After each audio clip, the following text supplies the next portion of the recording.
all to our channel Global Center of Languages. Friends, हमारा आज का जो वीडियो सेशन है it is really very important और साथ ही साथ ये जो वीडियो सेशन है it is based on superfluous words. मैं बताऊंगी आपको that what are superfluous words और एक्सप्रेशंस और errors, but before that I really apologise to make the video late. तो आपको मेरा ये वीडियो लेट में मिला उसके लिए बहुत बहुत माफी चाहती हूँ. आइंदा से ऐसा नहीं होगा, मैं इस चीज का ख्याल रखूंगी, I promise you all that. And यहाँ पर बात कर रहे हैं हम लोग सुपरफ्लुअस एरर्स की. What are superfluous errors? Superfluous errors होते क्या है? तो फ्रेंड्स, यहाँ पे जस्ट बिकॉज सुपर लिखा है तो यहाँ पर आपको किसी गलत फहमी में रहने की जरूरत नहीं है. सुपर से यहाँ पर एक्स्ट्रा ऑर्डिनरी से मतलब नहीं है, पर हाँ एक्स्ट्रा से आप इसका मीनिंग ले सकते हैं. तो फ्रेंड्स, सुपरफ्लुअस वर्ड्स जो होते हैं ना, ये होते हैं अननेसेसरी यानी अनावश्यक वर्ड्स, अनावश्यक शब्द, जिसको कि हम लोग बोलते हैं मोर देन रिक्वायर्ड, यानी कि इनकी हमें आवश्यकता नहीं होती है, आवश्यकता से अधिक या फिर जरूरत से ज्यादा. अगर हम बात करें सिनोनिम की, if we talk about the synonym of this word, तो हम लोग बोल सकते हैं रिडंडेंट. रिडंडेंट का मतलब भी होता है अनावश्यक. Okay. So to make it clear here, I just would like to give you the kind of definition. तो यहाँ पे जो definition एक मैं देना चाहती हूँ, तो superfluous words, errors, expressions वो होते हैं जो कि किसी सेंटेंस में दो या दो से ज्यादा बार यूज होते हैं. अगर हम बात करें मीनिंग की, तो मीनिंग इनका ऑलमोस्ट सेम ही होता है. ओके तो जब सेंटेंस में दो वर्ड्स है, मीनिंग भी सेम है, तो भाई फिर दो वर्ड्स का हमको क्या यूज, तो उसमें से हमको एक ही वर्ड चाहिए ना, तो यहीं पर हो जाता है superfluous error.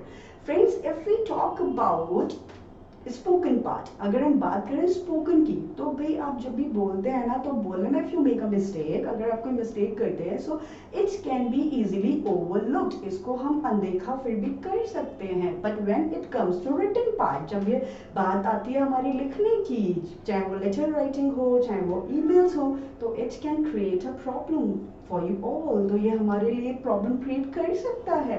And yes, how can we forget competitive examination. हम लोग कंपैटिटिव एग्जामिनेशन कैसे बोल सकते हैं आजकल इस तरीके के सुपरफ्लुअस एरर्स जो हैं, so it has been asked in competitive examination also. तो ये इस तरीके के एरर्स competitive examination में पूछे जा चुके हैं, और बच्चे चाहे कितनी भी प्रिपरेशन कर लें, कितने भी ग्रामर नोट्स बना लें, कितने भी रूल्स जो है उनको रट्टा मार लें, या कितने भी कॉन्सेप्ट्स क्लियर कर लें, जब भी ये सुपरफ्लुअस एरर्स आते हैं ना, उनकी हो जाती है ऐसी की तैसी. क्यों? क्योंकि यहाँ पर ही वो जो है अपने मार्क्स गवा बैठते हैं. बट आज जो मैं लेकर है ना, 10 मोस्ट इम्पॉर्टेंट सुपरफ्लुअस एरर्स, तो जब ये आप मेरा वीडियो देखेंगे तो मैं आपको गारंटी कर सकती हूँ, आई गारंटी यू कि मेरे वीडियो देखने के बाद आप चाहे भी ना तब भी मिस्टेक नहीं कर सकते हैं. सो यहाँ पर बट आपको एक काम करना है. आपको क्या करना है? आपको ये वीडियो अंत तक देखना है. सो अब जब इतनी तारीफ कर ही दी है, so without further ado let's get started. Okay friends, so हम देखते हैं पहले 3 एरर्स जो कि आप लोग अक्सर करते हैं जिसमें मिस्टेक. तो वो पहले 3 एरर्स हैं, यहाँ पर देखेंगे आप. That is absolutely certain. Absolutely का मतलब होता है निश्चित तौर पर, और सर्टेन का मतलब भी होता है निश्चित तौर पर.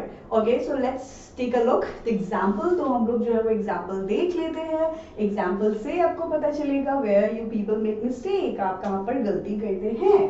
तो एग्जांपल है एंजेलिना जॉली. यस, एंजेलिना जॉली. एंजेलिना जॉली जो है वो कौन है फ्रेंड्स, पता है ना आपको? Yes, you are very right. Angelina Jolie is a Hollywood actress. Angelina Jolie जो है वो एक हॉलीवुड एक्ट्रेस है. तो उनके नाम पर हमने क्या बनाया है example, that Angelina Jolie is absolutely certain to win an Oscar. यहाँ पर आप देखेंगे मैंने absolutely certain का यूज करा है, और मैंने बोला कि absolutely का मतलब होता है निश्चित तौर पर या निश्चित रूप से, और certain का भी मतलब वही होता है. बट अगर आप एक बार में इस सेंटेंस को देखेंगे तो आपको कोई भी मिस्टेक इसमें नजर नहीं आएगी. वो तो हाँ मैंने इसको रेड से लिखा है तो आपको पता है, बट आप एक बार में देखेंगे तो आपको लगेगा that the sentence is correct, sentence is right, but ऐसा नहीं है. ये सेंटेंस का जो हिंदी मतलब होता है, अरे फ्रेंड्स एंजेलिना जॉली से बाहर निकलिए, यहाँ पर देखिए.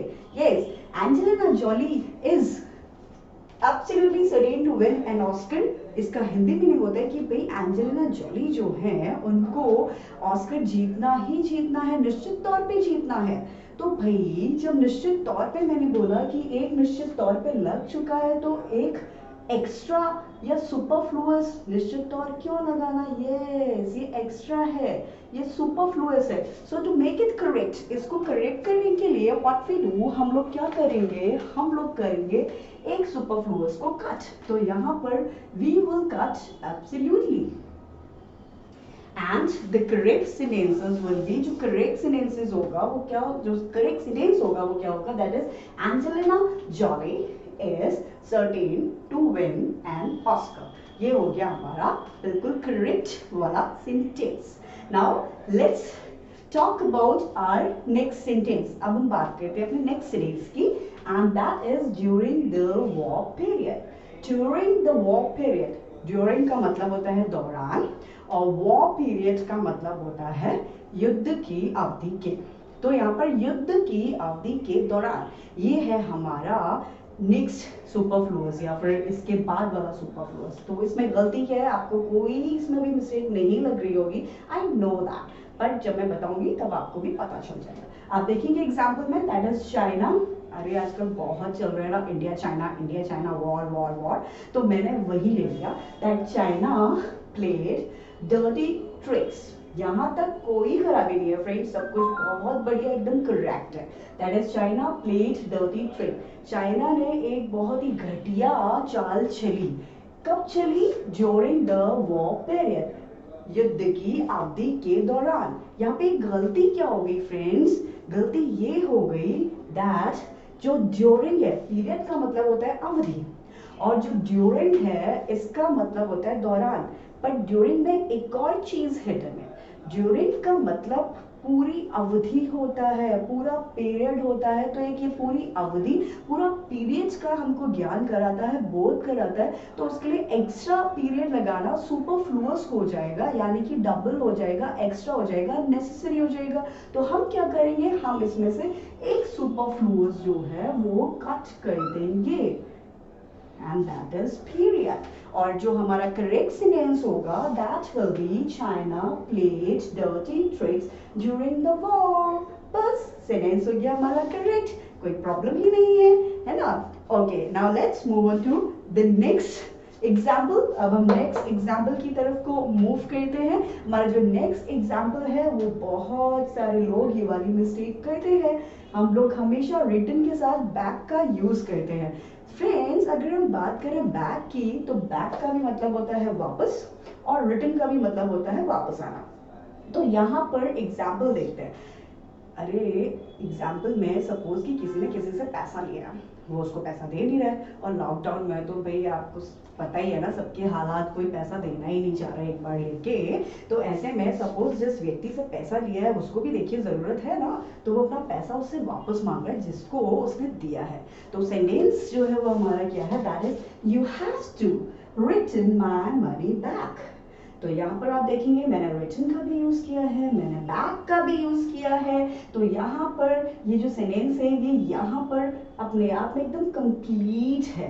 Means you have to return my money, आपको मेरा पैसा वापस करना पड़ेगा। हैव टू का मतलब होता है पड़ेगा, क्योंकि वो दे नहीं रहा है ना, वो उससे कह रहे हैं कि आपको मेरा पैसा वापस करना पड़ेगा। और अगर हम इसमें बैक का भी यूज करेंगे तो क्या हो जाएगा, आपको मेरा पैसा वापस करना पड़ेगा वापस। ये तो कोई सेंस नहीं दे रहा ना, तो इसीलिए हम इसमें से क्या करेंगे, हम इसमें से बैक जो है इसको कर देंगे कट। और यहाँ पर the correct sentence will be that you have to return my money, आपको मेरा पैसा वापस करना पड़ेगा। तो पैसा वापस करिए ना, क्यों नहीं कर रहे हैं? ओके, सो एक चीज मैं आपको बता दूं, जो ये टर्न है ना TURN टर्न, इसके आगे लगा है री, किसी भी वर्ड के आगे री लगता है ना तो उसका मतलब ये अपने आप में हो जाता है वापस, यानी कि वापस इसमें इंक्लूडेड होता है, हिडन होता है। You do not need to use back for this, ठीक है? तो यहाँ पर हम और भी देख लेते हैं, ऐसे बहुत सारे होते हैं वर्ड्स जो कि मैंने लिख दिए हैं, जिसमें से कुछ वर्ड्स और इनके मतलब भी मैं आपको बताऊंगी। फ्रेंड्स, रिकॉल, रिकॉल का मतलब होता है याद करना।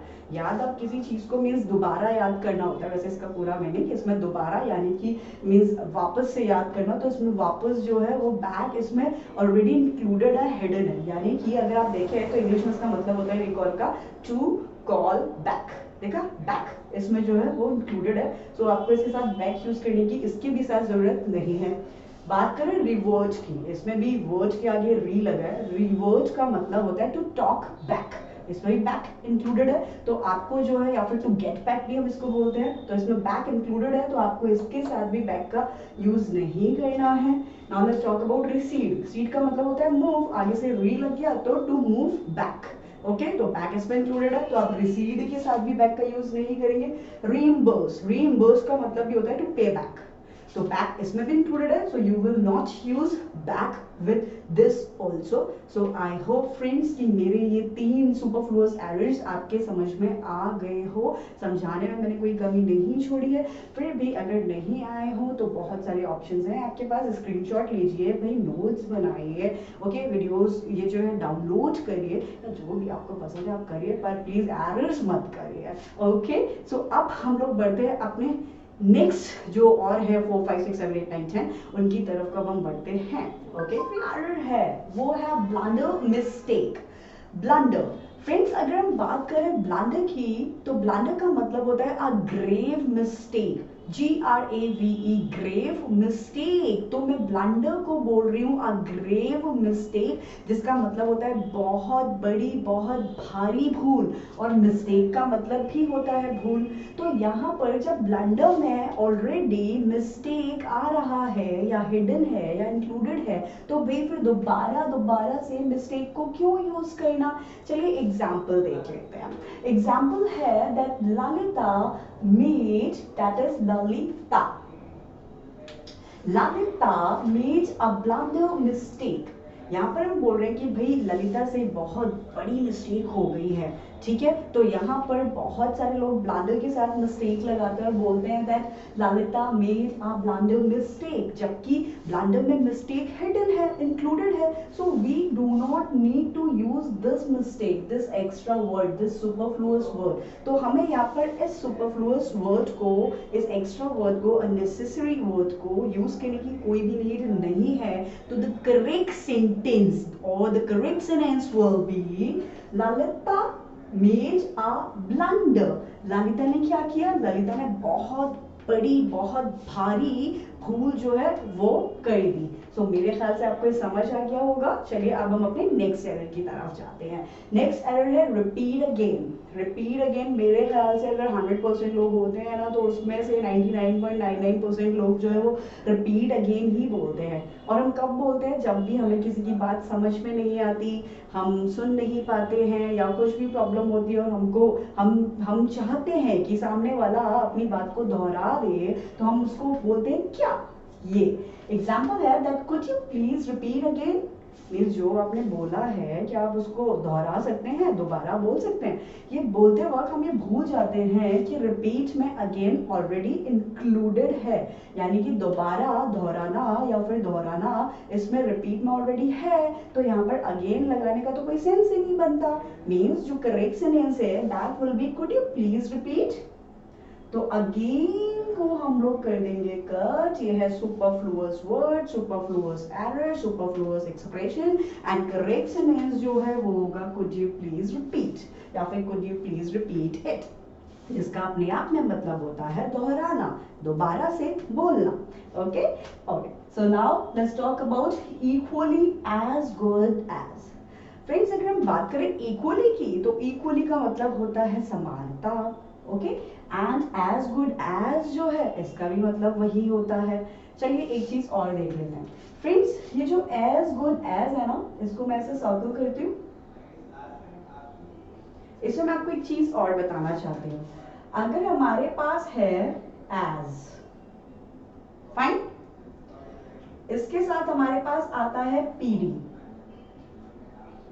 यहाँ पर पी डी से मतलब पर्सनालिटी डेवलपमेंट से नहीं है, यहाँ पर पी डी से मतलब है हमारा पॉजिटिव डिग्री से। पॉजिटिव डिग्री यहाँ पे जो गत है ये एक पॉजिटिव डिग्री है। पॉजिटिव डिग्री का मतलब आपको पता है ना, पॉजिटिव डिग्री में से एक अच्छी बात बता रही है। गुड का मतलब होता है अच्छा, कोई नेगेटिव सेंस नहीं दे रहा, पॉजिटिव सेंस दे रहा है, अच्छी बात बता रही है। और as plus positive degree plus as. Friends अगर दो एज के बीच में एक पॉजिटिव डिग्री हो तो ये जो है ये अपने आप में ही दिखाता है किसको फ्रेंड्स, ये अपने आप में दिखाता है इक्वालिटी को, ये अपने आप में दिखाता है समानता को। तो जब ये अपने आप में समानता को दिखाता है तो there is no need to use equally, यहाँ पर इक्वली यूज करने की जरूरत नहीं है। एग्जाम्पल देख लेते हैं, समझ में आ जाएगा। एग्जाम्पल है Ram is equally as good as Shyam. यहाँ पे मैंने बाय मिस्टेक एज एक एक्स्ट्रा लगा दिया है तो इसको हम कर देते हैं रिमूव। तो that is Ram is equally as good as Shyam. यहाँ पे हम राम की समानता कर रहे हैं श्याम से और कह रहे हैं क्या, हम कह रहे हैं कि श्याम उतना ही अच्छा है जितना कि राम है, या फिर राम उतना ही अच्छा है जितना कि श्याम है। तो ऐसे में what will we do, we will remove equally, हम equally को कर देंगे remove। और यहाँ पे जो सिनेंस होगा, जो करेक्ट सिनेंस होगा वो क्या होगा, that Ram is as good as Shyam. Ram उतना ही अच्छा है जितना श्याम, श्याम उतना ही अच्छा है जितना राम। यस अगर यहाँ पर आप इक्वली लगाना चाहते हैं तो कुछ नहीं करना है, इक्वली लगा के अगर आपको सेंटेंस बनाना है और करेक्ट सेंटेंस बनाना है तो इक्वली लगा के आप बोलेंगे क्या, that's Ram and Shyam are equally good. बस यहाँ पर हमें एज गुड एज नहीं लगाना, तो ये हो गया इक्वली के साथ हमारा सेंटेंस बिल्कुल करेक्ट। तो अब आप यानी मिस्टेक नहीं करेंगे। Okay, that is Ram is as good as Shyam, that's it. Now let's talk about this coward, miser. Friends coward का मतलब होता है डरपोक, ऐसा व्यक्ति जो कि डरा डरा सा रहता है, सबसे डरता रहता है। ओके, और इसका मतलब एक और होता है, इसका मतलब होता है कायर। कायर व्यक्ति कुछ नहीं कर पाता, ठीक है, तो उसको हम बोलते हैं कावर्ड। माइजर का मतलब होता है कंजूस।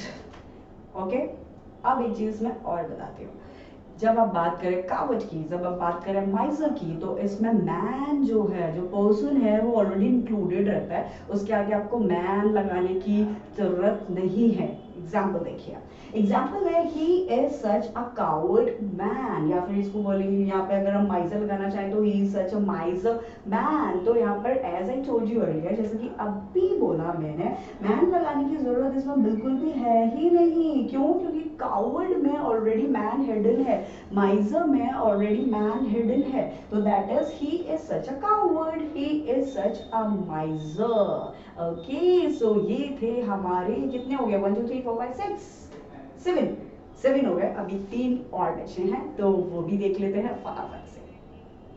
ओके, सो फ्रेंड्स अब हम आते हैं हमारे लास्ट 3 सुपरफ्लुअस एरर्स पर। तो यहाँ पर लास्ट 3 सुपरफ्लुअस एरर्स में हमारा ये वाला सुपरफ्लुअस एरर क्या कह रहा है, ये कह रहा है कि जब किसी सेंटेंस में आता है until, unless, deny, lest, prevent, prohibit, forbid। Okay, so इनके साथ हम लोग नो, नेवर, नॉट का यूज नहीं करते। और क्यों नहीं करते फ्रेंड्स? इसीलिए नहीं करते क्योंकि ये जो मैंने जितने भी वर्ड्स लिखे हैं इनमें ऑलरेडी नेगेटिव सेंस जो है वो हिडन है, यानी कि इंक्लूडेड है। उसके साथ हमें नो, नेवर, नॉट, डोंट या डू नॉट का यूज नहीं करना होता है। यहाँ पर ही हमारा हो जाता है एरर। एग्जाम्पल देख लेते हैं फटाफट से। एग्जाम्पल में है she denied that she had not consumed drug। यहाँ पर not देखेंगे आप कि ये not लिखा हुआ है, इसको मैं थोड़ा सा इससे कर देती हूँ तो इससे और ज्यादा अच्छा लगेगा आपको। ओके, तो she denied that she had not consumed drug। Drug से मुझे कुछ याद आया, यस, ड्रग से मुझे याद आई रिया चक्रवर्ती। आजकल बहुत ज्यादा वो आ रही हैं टेलीविजन में, न्यूज में, कि भाई वो जो है वो ड्रग कंज्यूम करती है, तो यहाँ पर हम उन्हीं के ही ऊपर ले लेते हैं। तो यहाँ पर सपोज कि रिया चक्रवर्ती से एनसीबी ने जब पूछताछ करी तो उन्होंने बोला कि भाई उन्होंने साफ मना कर दिया, शी डिनाइड।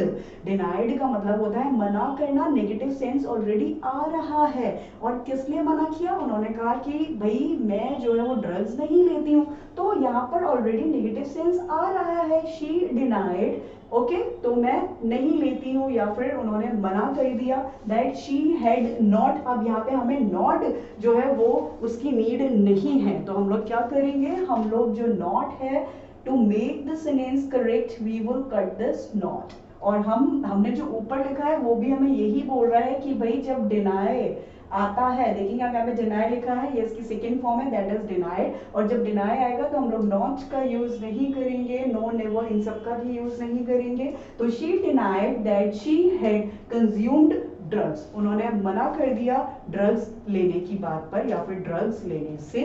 और यहाँ पर हो गया हमारा सेंटेंस एकदम correct correct correct. Okay, so now let's talk about this. अब हम बात करते हैं इसकी। यहाँ पर मैंने लिखा है फाइनल कंक्लूजन। फाइनल का मतलब होता है अंतिम और कंक्लूजन का मतलब होता है निष्कर्ष, पर कंक्लूजन में अंतिम जो है वो हिडन होता है यानी इंक्लूडेड होता है, तो कंक्लूजन का मतलब ही होता है अंतिम निष्कर्ष। तो ऐसे में हम लोग क्या करेंगे, ऐसे में हम लोग कंक्लूजन के साथ फाइनल नहीं लगाएंगे। तो यहाँ पर एग्जाम्पल है that new evidences might lead to the final conclusion।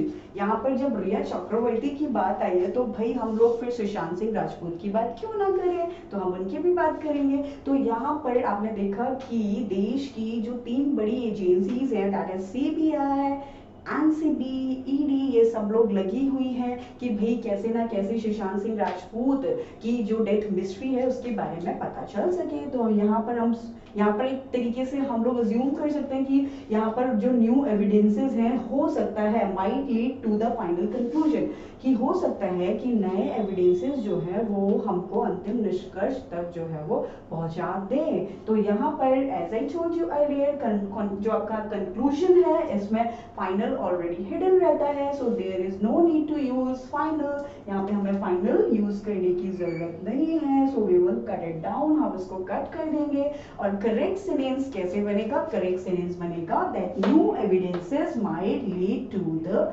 Conclusion, कि न्यू एविडेंस हो सकता है कि हमें अंतिम निष्कर्ष तक पहुंचा दे। और मैं तो प्रे करती हूँ गॉड से कि वाकई में उनकी डेथ मिस्ट्री जो है वो सॉल्व हो जाए और हम वाकई में निष्कर्ष तक पहुंच जाए और कल्प्रिट्स जो है उनको बिल्कुल सजा हो जाए। ओके, सो यहाँ पर अब हमारा आता है last but not the least, हमारा एग्जाम्पल जो है वो है डिस्पाइट ऑफ। फ्रेंड्स, बहुत सारे लोग डिस्पाइट के साथ ऑफ का यूज करते हैं। ऑफ एक प्रपोजिशन है, ऑफ का मतलब होता है का या के, की, जो भी आप लिखना चाहें, बोलना चाहें, जहां पर जिसका जो भी यूज हो। But the thing is that despite को अगर हम एक और इसका मीनिंग ले या सिनोनिम ले तो that is in spite of, यानी कि जब इसका meaning he in spite of है, यानी कि डिस्पाइट में ही ऑफ हिडन है, इंक्लूडेड है, तो इसके लिए एक्स्ट्रा ऑफ लगाने की नीड नहीं है, सुपरफ्लुअस हो जाएगा, एक्स्ट्रा हो जाएगा। ओके, तो यहाँ पर एग्जांपल लेते हैं that man is able to lead a normal life. यहाँ तक ठीक हो गया कि एक व्यक्ति जो है वो नॉर्मल लाइफ जी पाने में सक्षम है, किसके बावजूद, क्योंकि जो डिस्पाइट है या फिर इंस्पाइट ऑफ है, इसका हिंदी में जो मीनिंग होता है के बावजूद। तो के हमारे डिस्पाइट में हिडन है और इंस्पाइट के साथ हम ऑफ यूज करते हैं। ओके, तो यहाँ पर हम लिखा है डिस्पाइट ऑफ हिज इलनेस, तो यहाँ पर हम एक एक्स्ट्रा ऑफ जो है उसको काट देंगे, क्योंकि डिस्पाइट का मतलब ही होता है इंस्पाइट ऑफ, और जिसका हिंदी में मतलब होता है के बावजूद, कि व्यक्ति जो है वो अपनी इलनेस के बावजूद भी एक नॉर्मल लाइफ जी पाने में सक्षम है। तो ये है हमारा last superfluous error. Okay friends, तो आई होप कि आपको हमारे ये मैंने जितने भी आपको सुपरफ्लुअस एरर्स बताए वो आपको समझ में आ गए होंगे। So friends, if you really like my video, so please keep liking it, like देना मत भूलिएगा। और साथ ही साथ उन बच्चों से ये वीडियो जरूर शेयर करिए जो कि कॉम्पिटिटिव एग्जामिनेशन की प्रिपरेशन कर रहे हैं या फिर इस तरीके की प्रॉब्लम्स को फेस करते हैं। और फ्रेंड्स, यहाँ पर हमारे, अगर आप if you want to watch our previous videos, तो सारी चीज़ें डिस्क्रिप्शन बॉक्स में दी जा चुकी हैं। एंड यस फ्रेंड्स, अगर आपको सुपरफ्लुअस एरर से रिलेटेड पार्ट 2 चाहिए, so you can comment me in the comment section. And friends, if you haven't subscribe our channel, so please subscribe our channel. बिल्कुल आप इसको सब्सक्राइब करिए, बिकॉज हम यहाँ पर हमारे जो आने वाले वीडियोस हैं वो आपके लिए बहुत ही अच्छे, बेहतर, आपके लिए बहुत ही ज़्यादा इन्फॉर्मेटिव होने वाले हैं। So we can promise you that. So friends, मैं नेहा गुप्ता लेती हूँ आपसे इजाजत। तो आज के लिए इतना ही। Take good care of yourself और हम मिलते हैं अपने नेक्स्ट वीडियो में।